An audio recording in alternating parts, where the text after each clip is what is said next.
2026ರಲ್ಲಿ ನಿವೃತ್ತರಾಗುವ ಖಾಸಗಿ ನೌಕರರಿಗೆ ಪ್ರತಿ ತಿಂಗಳಿಗೆ ಎಷ್ಟು ಪಿಂಚಣಿ ಇನ್ಮುಂದೆ ಮನೆಯಲ್ಲೇ ಲೆಕ್ಕ ಹಾಕಿ ಹೇಗೆ ನೋಡೋಣ ಬನ್ನಿ ಈ ವಿಡಿಯೋದಲ್ಲಿ. ಮಿಸ್ ಮಾಡದೆ ಈ ವಿಡಿಯೋವನ್ನು ನೋಡಿ ಮತ್ತು ನಿಮಗೆ ಯಾವ ಉದ್ಯೋಗದ ಬಗ್ಗೆ ಮಾಹಿತಿ ಬೇಕು ಎಂಬುದನ್ನು ಕಮೆಂಟ್ ಬಾಕ್ಸ್ನಲ್ಲಿ ತಿಳಿಸಿ. ಹಾಗೆ ಈ ವಿಡಿಯೋ ಇಷ್ಟವಾದರೆ ಸಬ್ಸ್ಕ್ರೈಬ್ ಮಾಡಿ.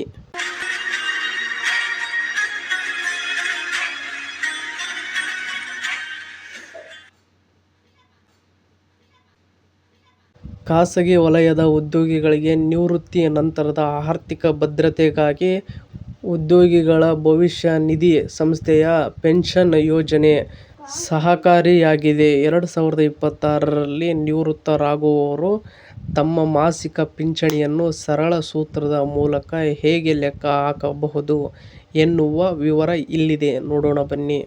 ಫಸ್ಟ್, ಖಾಸಗಿ ವಲಯದ ಉದ್ಯೋಗಗಳಲ್ಲಿ ಪ್ರತಿ ತಿಂಗಳು ಬ್ಯಾಂಕ್ ಖಾತೆಗೆ ಜಮೆಯಾಗುವ ಸಂಬಳವು ನೆಮ್ಮದಿ ನೀಡಿದರೂ ನಿವೃತ್ತಿಯ ನಂತರದ ಜೀವನವು ಹೆಚ್ಚಾಗಿ ಆತಂಕವನ್ನು ತರುತ್ತದೆ.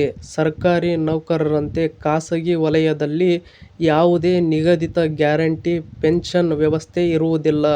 ಇದರಿಂದಾಗಿ ಜೀವನದುದ್ದಕ್ಕೂ ಶ್ರಮಿಸಿದ ನಂತರ ಭವಿಷ್ಯದ ಆರ್ಥಿಕ ಭದ್ರತೆಯ ಬಗ್ಗೆ ಚಿಂತೆ ಕಾಡುವುದು ಸಹಜ. ಆದರೆ ನೀವು ಉದ್ಯೋಗಿಗಳ ಭವಿಷ್ಯ ನಿಧಿ ಸಂಸ್ಥೆಯ ಸಕ್ರಿಯ ಸದಸ್ಯರಾಗಿದ್ದರೆ ಮತ್ತು ನಿಮ್ಮ ಸಂಬಳದಿಂದ ಪ್ರತಿ ತಿಂಗಳು PF ಕಡಿತಗೊಳ್ಳುತ್ತಿದ್ದರೆ ಈ ಚಿಂತೆ ಸಾಕಷ್ಟು ದೂರವಾಗುತ್ತದೆ. ವಿಶೇಷವಾಗಿ 2026ರಲ್ಲಿ ತಮ್ಮ ವೃತ್ತಿ ಜೀವನದಿಂದ ನಿವೃತ್ತ ಆಗುತ್ತಿರುವವರು ಉದ್ಯೋಗಿಗಳ ಪೆನ್ಷನ್ ಯೋಜನೆ ಅಡಿಯಲ್ಲಿ ತಮಗೆ ಪ್ರತಿ ತಿಂಗಳು ಎಷ್ಟು ಹಣ ಸಿಗಲಿದೆ ಎಂಬುದನ್ನು ಇಂದು ತಿಳಿದುಕೊಳ್ಳುವುದು ಅತ್ಯಗತ್ಯವಾಗಿದೆ. ಇನ್ನು PF ಹೇಗೆ ನಿವೃತ್ತಿಯ ಗ್ಯಾರಂಟಿಯಾಗುತ್ತದೆ ನೋಡೋಣ ಬನ್ನಿ. ಖಾಸಗಿ ವಲಯದ ಬಹುತೇಕ ಉದ್ಯೋಗಿಗಳಿಗೆ PF ಖಾತೆಯಲ್ಲಿ ಜಮೆಯಾಗುವ ಹಣವು ಕೇವಲ ಒಟ್ಟು ಉಳಿತಾಯವಾಗಿದ್ದು ನಿವೃತ್ತಿಯ ದಿನದಂದು ಒಟ್ಟಿಗೆ ಸಿಗುತ್ತದೆ ಎಂದು ತಪ್ಪು ಕಲ್ಪನೆ ಇರುತ್ತದೆ. ಆದರೆ ಇದರ ಹಿಂದಿನ ಆರ್ಥಿಕ ನಿಯಮವೇ ಬೇರೆ.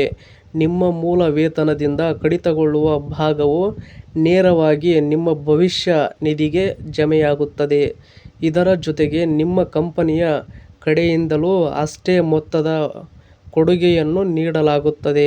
ಆದರೆ ಕಂಪನಿಯ ಕೊಡುಗೆಯ ದೊಡ್ಡ ಭಾಗವು ನೇರವಾಗಿ ನಿಮ್ಮ ಪೆನ್ಷನ್ ಖಾತೆಗೆ ವರ್ಗಾಯಿಸಲ್ಪಡುತ್ತದೆ.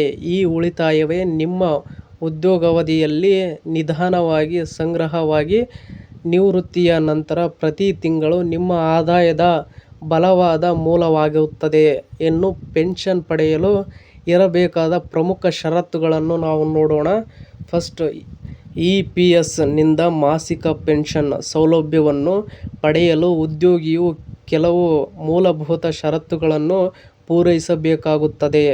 ಮೊದಲ ಮತ್ತು ಕಡ್ಡಾಯ ಷರತ್ತು ಏನೆಂದರೆ ಉದ್ಯೋಗಿಯು ತನ್ನ ವೃತ್ತಿಜೀವನದಲ್ಲಿ ಕನಿಷ್ಠ 10 ವರ್ಷಗಳ ಪೆನ್ಷನ್ ಅರ್ಹ ಉದ್ಯೋಗಾವಧಿಯನ್ನು ಪೂರ್ಣಗೊಳಿಸಿರಬೇಕು. ಈ ಕನಿಷ್ಠ ಅವಧಿ ಇಲ್ಲದೆ ಪೆನ್ಷನ್ ಸೌಲಭ್ಯ ಸಿಗುವುದಿಲ್ಲ. ಇದರ ಹೊರತಾಗಿ ಯಾವುದೇ ಕಡಿತವಿಲ್ಲದೆ ಪೂರ್ಣ ಪೆನ್ಷನ್ ಮೊತ್ತದ ಲಾಭವನ್ನು ಪಡೆಯಲು ಉದ್ಯೋಗಿಗೆ 58 ವರ್ಷಗಳ ವಯಸ್ಸು ತುಂಬಿರುವುದು ಅತ್ಯಗತ್ಯವಾಗಿರುತ್ತದೆ. ಇನ್ನು ನೆಕ್ಸ್ಟ್, ಈ ಸರಳ ಫಾರ್ಮುಲಾದಿಂದ ನಿಮ್ಮ ಪೆನ್ಷನ್ ನೀವೇ ಲೆಕ್ಕ ಹಾಕಿಕೊಳ್ಳಬಹುದಾಗಿರುತ್ತದೆ. ನಿಮ್ಮ ಮಾಸಿಕ ಪೆನ್ಷನ್ ಅನ್ನು ನಿಖರವಾಗಿ ಅಂದಾಜು ಮಾಡಲು ನೀವು ಯಾವುದೇ ಹಣಕಾಸು ಸಲಹೆಗಾರರು ಅಥವಾ ಚಾರ್ಟರ್ಡ್ ಅಕೌಂಟೆಂಟ್ ಬಳಿಗೆ ಹೋಗಬೇಕಿಲ್ಲ. EPF ಪೆನ್ಷನ್ ಲೆಕ್ಕಾಚಾರಕ್ಕಾಗಿ ಅತ್ಯಂತ ಪಾರದರ್ಶಕ ಮತ್ತು ಸರಳವಾದ ಫಾರ್ಮುಲಾವನ್ನು ನಿಗದಿಪಡಿಸಲಾಗಿದೆ. ಫಾರ್ಮುಲಾ: ಪೆನ್ಷನ್ ಅರ್ಹ ಸಂಬಳ ಇಂಟು ಒಟ್ಟು ಉದ್ಯೋಗದ ವರ್ಷಗಳು /70 ಅಂತ ಹಾಕಿ. ಇದರಲ್ಲಿ ಇಲ್ಲಿ ಒಂದು ತಾಂತ್ರಿಕ ನಿಯಮವನ್ನು ಅರ್ಥಮಾಡಿಕೊಳ್ಳುವುದು ಅವಶ್ಯಕವಾಗಿರುತ್ತದೆ.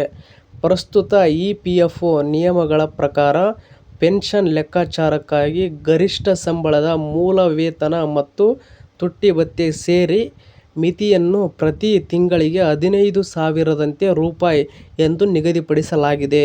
ಇದರ ನೇರ ಅರ್ಥವೇನೆಂದರೆ ನಿಮ್ಮ ಪ್ರಸ್ತುತ ಮೂಲ ವೇತನವು ಲಕ್ಷಗಳಲ್ಲಿದ್ದರೂ ಸಹ ನಿಮ್ಮ ಪೆನ್ಷನ್ ಲೆಕ್ಕಾಚಾರವನ್ನು ಈ 15,000 ರೂಪಾಯಿಗಳ ಗರಿಷ್ಠ ಮಿತಿಯ ಆಧಾರದ ಮೇಲೆಯೇ ಮಾಡಲಾಗುತ್ತದೆ. ಉದ್ಯೋಗದ ವರ್ಷಗಳು ಎಂದರೆ ನೀವು EPS ಖಾತೆಗೆ ಸಕ್ರಿಯವಾಗಿ ಕೊಡುಗೆ ನೀಡಿದ ಅವಧಿಯಾಗಿದೆ. ಇನ್ನು ನೆಕ್ಸ್ಟ್ ವಯಸ್ಸಿನ ಲೆಕ್ಕಾಚಾರ ತಪ್ಪಿದರೆ ಭಾರೀ ನಷ್ಟ. ನೋಡುವುದಾದರೆ ಈ ಇಡೀ ಪ್ರಕ್ರಿಯೆಯನ್ನು ವಿಜಯ್ ಎಂಬ ಉದ್ಯೋಗಿಯ ಉದಾಹರಣೆಯಿಂದ ಸುಲಭವಾಗಿ ಅರ್ಥ ಮಾಡಿಕೊಳ್ಳಬಹುದಾಗಿರುತ್ತದೆ. ವಿಜಯ್ ಅವರು 2026ರಲ್ಲಿ ನಿವೃತ್ತರಾಗಲಿದ್ದಾರೆ. ನಿವೃತ್ತಿಯ ಸಮಯದಲ್ಲಿ ಅವರ ಒಟ್ಟು EPS ಕೊಡುಗೆಯ ಅವಧಿ 50 ವರ್ಷಗಳು ಎಂದು ಭಾವಿಸೋಣ. ಗರಿಷ್ಠ ಸೇವಾ ಅವಧಿಯ ಪರಿಗಣನೆ ಹಾಗೂ ವೇಟೇಜ್ ನಿಯಮಗಳ ಅನ್ವಯ ಗರಿಷ್ಠ ವೇತನ ಮಿತಿ 15,000 ರೂಪಾಯಿ ಇರುವುದರಿಂದ ಅವರ ಪೆನ್ಷನ್ ಲೆಕ್ಕಾಚಾರ ಹೀಗಿರುತ್ತದೆ.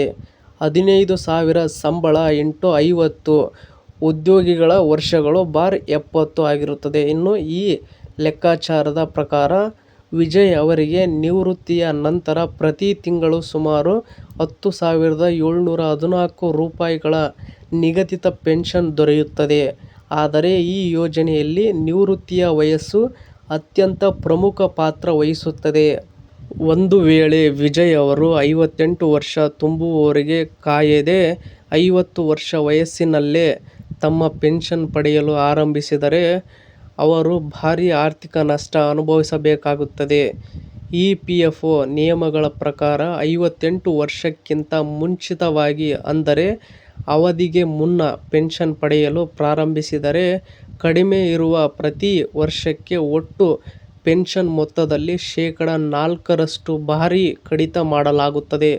ಅದಕ್ಕೆ 58 ವರ್ಷ ಮುಂಚಿತವಾಗಿ ಯಾರೂ ಪೆನ್ಷನನ್ನು ಪಡೆಯಬೇಡಿ. 58 ವರ್ಷದ ನಂತರ ಪೆನ್ಷನನ್ನು ಪಡೆಯಿರಿ. ಮತ್ತು ಈ ಅಪ್ಡೇಟ್ ಬಗ್ಗೆ ನಿಮ್ಮ ಅಭಿಪ್ರಾಯ ಏನೆಂದು ಕಮೆಂಟ್ ಬಾಕ್ಸ್ನಲ್ಲಿ ತಿಳಿಸಿ. ಹಾಗೆ ಈ ವಿಡಿಯೋ ಇಷ್ಟವಾದರೆ ನಿಮ್ಮ ಜಾಬ್ಸ್ ಆ್ಯಂಡ್ ಎಜುಕೇಷನ್ ಅಪ್ಡೇಟ್ ಚಾನಲ್ನ ಸಬ್ಸ್ಕ್ರೈಬ್ ಮಾಡಿ, ಸಪೋರ್ಟ್ ಮಾಡಿ. Thank you for watching friends. ಎಲ್ರಿಗೂ ಧನ್ಯವಾದಗಳು.